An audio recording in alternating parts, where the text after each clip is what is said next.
ជំរាបសួរមិត្តភ័ក្តិបងប្អូនទាំងអស់គ្នានៅក្នុងវីដេអូឃ្លីបនេះខ្ញុំលើកឡើងប្រធានបទមួយគឺទាក់ទងជាមួយនឹង positive team communicate and connect អញ្ចឹង positive team communicate and connect គឺមានន័យថាទំនាក់ទំនងក្រុមមួយវិជ្ជមានបានហើយនឹងទាក់ទងជាមួយនឹងធ្វើម៉េចដើម្បីឲ្យទំនាក់ទំនងនៅក្នុងក្រុមមួយនឹងវាមានការគិតវិជ្ជមានដូចគ្នាដើម្បីអញ្ចឹងគឺវាត្រូវមាន connection ហើយនឹង communication គឺ is very important ចឹងមានន័យថាក្រុមមួយដើម្បីឲ្យវិជ្ជមានបានគឺវាអាស្រ័យលើធាតុ2គឺទំនាក់ទំនងហើយនឹងការជាប់នៅតំណគ្នាពីរនឹងគឺជាចំណុចសំខាន់អញ្ចឹងមានន័យថា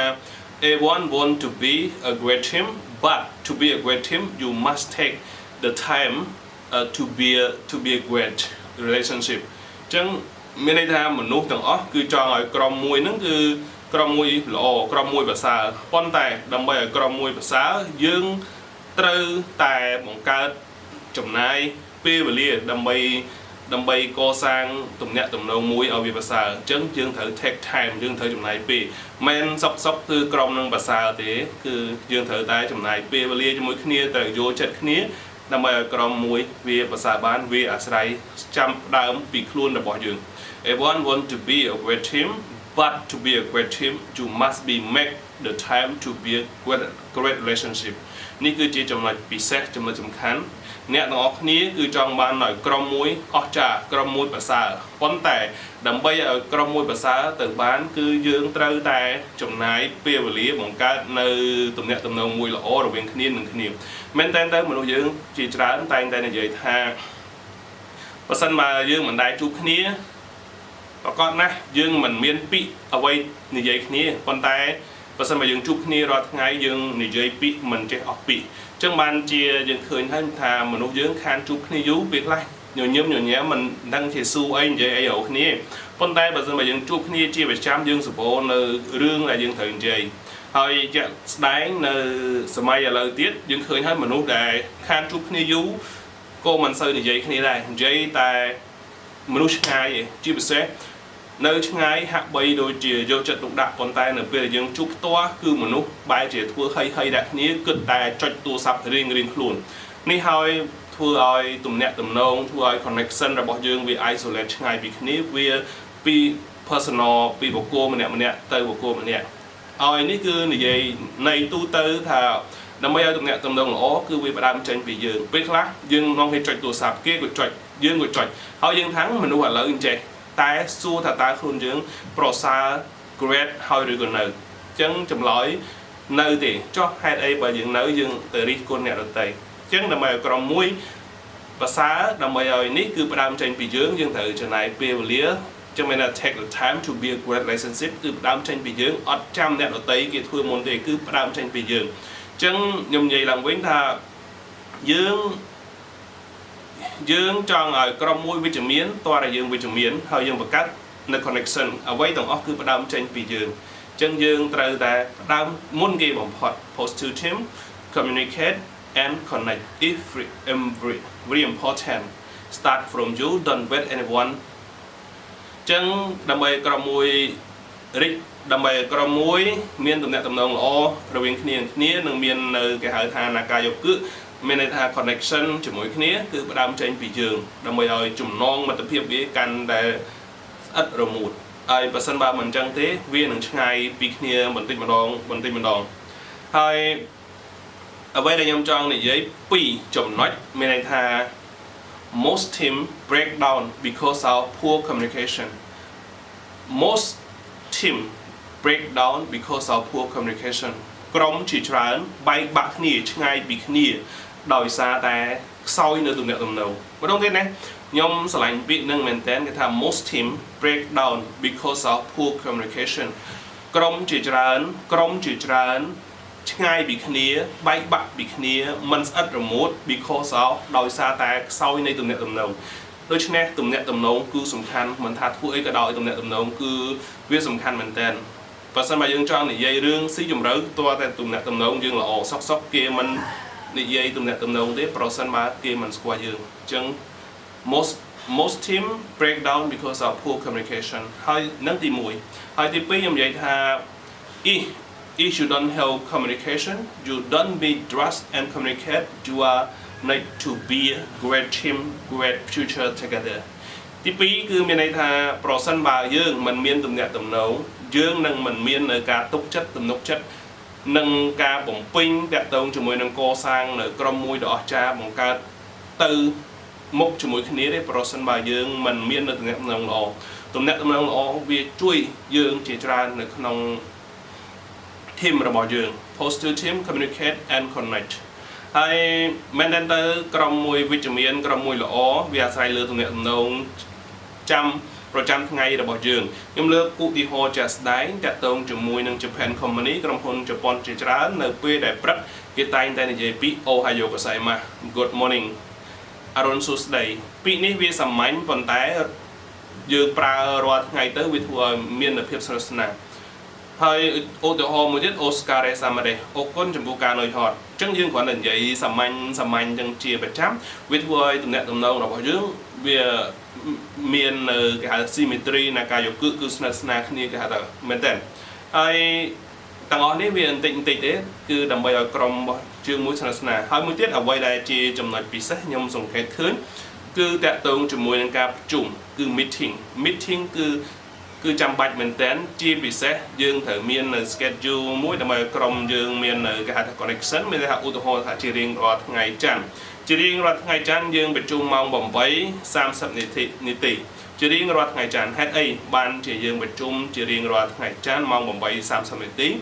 ទី1ប្រយោជន៍ទី1មានន័យថាដើម្បីដឹងរាយការណ៍តាក់ទងជាមួយនឹងស្ថានភាពមិនថាស្អីក៏ដោយគឺយើងរាយការណ៍ប្រាប់គ្នាតាក់ទងជាមួយនឹងការរីកចម្រើនជាមួយនឹងបញ្ហាជាមួយស្អីជាច្រើនយើងត្រូវមាននៅការរាយការណ៍រូបជារួមទាំងចំណុចល្អទាំងចំណុចអាក្រក់នេះគឺជាចំណុចពិសេសមួយប្រសិនបើមានបញ្ហាយើងប្រញាប់ដោះស្រាយកាលណាដែលយើងដោះស្រាយរួមគ្នាវាធ្វើឲ្យក្រុមរបស់យើងនឹងគឺសុវត្ថិចិត្តមាននៅ communication មាននៅ connection ជាមួយគ្នាយើងឃើញនេះខ្ញុំលើកតូចមួយតាក់ទងជាមួយនឹងការ meeting ពេលខ្លះប្រសិនបើយើងមើលធម្មតារាយការណ៍ធម្មតាយើងគិតថាសាមញ្ញប៉ុន្តែវាមិនសាមញ្ញដូចអ្វីដែលយើងគិតវាមានប្រយោជន៍ជាច្រើននៅពេលយើងរាយការណ៍តាក់ទងជាមួយនឹងបញ្ហាការរីកចម្រើនជាច្រើនវាទាំងអស់នឹងហើយវាធ្វើឲ្យក្រុមរបស់យើងគឺមាននៅ communication ល្អហើយ positive team communicate and connect គឺវាអាស្រ័យយើងចូលរួមទាំងអស់គ្នាហើយទាំងអស់នេះវាមាននៅចំណុចពិសេសជាច្រើនហើយខ្ញុំនេះគឺគ្រាន់តែនិយាយទ្រុសទេព្រោះឯប្រសិនបើយើងចង់ច្បាស់យើងទៅរៀបនៅសភៅមួយដែលតាក់ទងជាមួយនឹង the power of positive team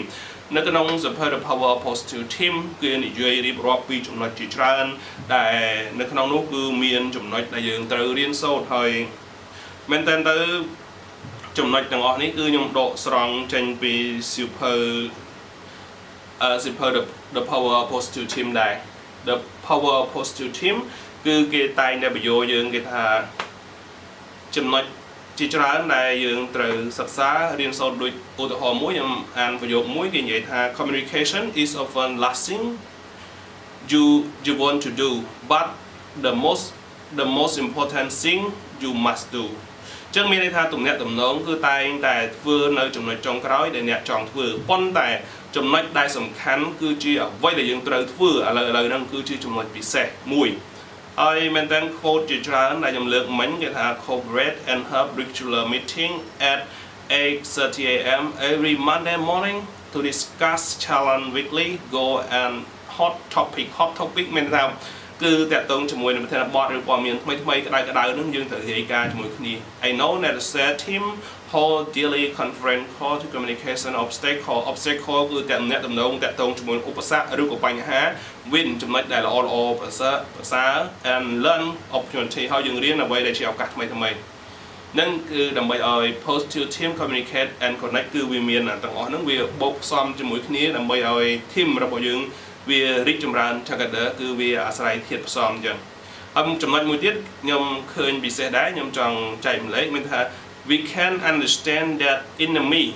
are busy and stressed and we can learn to recognize when our retry is coming alive not unlike how the break dependent on where we can take a deep breath when we rely we want to getting a stress and find something to thankful in that moment ចឹងមានន័យថាយើងត្រូវដឹងអំពីសត្រូវពីរនៅក្នុងហ្នឹងគឺមានន័យថាយើងត្រូវតែដឹងអំពី enemy នេះគឺសត្រូវពីរគឺភាពរវល់ហើយនិងភាព stress តើភាពរវល់និងភាព stress ហ្នឹងវាដើមហេតុមកពីអ្វីចឹងមានន័យថាការងារប្រសិនបើ positive team and communicate ប្រសិនបើយើងមិ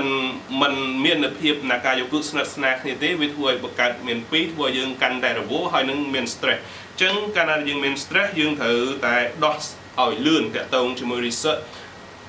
the research so you can be stressed and thankful the same time ហើយតាមអ្នកដែលស្រាវជ្រាវគេនិយាយចំណុចសំខាន់មួយអ្នកស្រាវជ្រាវគេនិយាយថានៅក្នុងពេលតែមួយយើងមិនអាចមាន stress ហើយនឹងតាក់ទងជាមួយនឹងការរីករាយទេព្រោះកាលណាដែលមានវត្តមាននៃ stress ភាពរីករាយវានឹងបាត់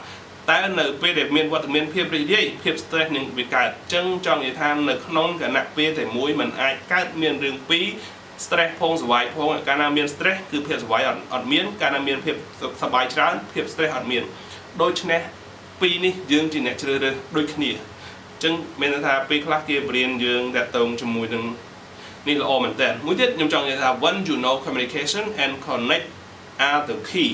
and busy to stress are enemy you will slow down and make the time to communicate and develop great relationship ចឹងចំណុចនេះមានន័យថាឆ្ងាញ់មែនតើគេនិយាយថាប្រសិនបើយើងចង់ដឹងថាទំនាក់ទំនងហើយនឹងការផ្សារភ្ជាប់វាគឺជាកូនសោហើយនឹងភាពរវល់និង stress វាគឺជាសត្រូវម្ដងទៀតពាក្យនេះល្អមែនតើមានន័យថាពេលដែលយើងបង្កើតទំនាក់ទំនងហើយនឹងផ្សារភ្ជាប់ជាមួយនឹងទំនាក់ទំនងល្អវាគឺជាកូនសោវាគឺជាកុលឹះហើយភាពរវល់ហើយនឹង stress វាគឺជាសត្រូវyou will slow down ហើយអ្នក